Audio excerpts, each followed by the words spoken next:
Hai hai hai, welcome to my channel. Ada di antara kita guys you, Goyang Sepi. Hanya ada di bulan Ramadan ya guys you. Oh ya, jangan lupa untuk like, comment, subrek. Kutunggu ya jejak persahabatanmu. Yuk just aja ke videonya. Login ke aplikasi Shopee. Setelah itu pada jam-jam tertentu akan ada event Goyang Shopee. Bagaimana caranya biar kita bisa mengalahkan 4 lawan lainnya? Ada beberapa cara guys Q. Yang pertama, goyangkan HP-mu kuat-kuat satu arah saja. Tuh, lihat aja hasilnya.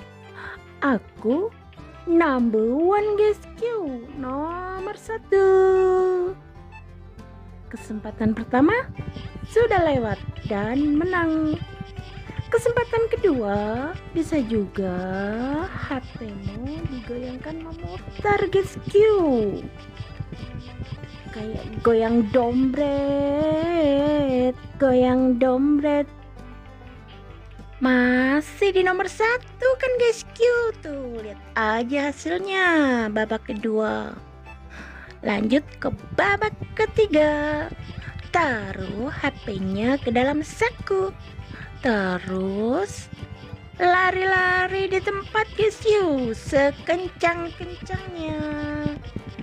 Awas jangan sampai HP-nya jatuh ya guys Q. Berabe nanti. Malah lebih mahal benerin HP daripada dapat koin Shopee-nya. Tuh lihat aja hasilnya guys Q. 3 kali babak tetap nomor 1. I'm number one. Segitu aja guys Q. Tips dan trik goyang Shopee ala di antara kita. Silakan mencoba ya. Semoga berhasil. Oke lah guys Q, sampai di sini dulu untuk vlog hari ini. Jika ada kritik dan saran yang membangun, aku terima dengan senang hati. Jangan lupa untuk like, komen, subrek, dan share ya. Terima kasih matur nuwun. See you next vlog selanjutnya. Dadah, bye bye.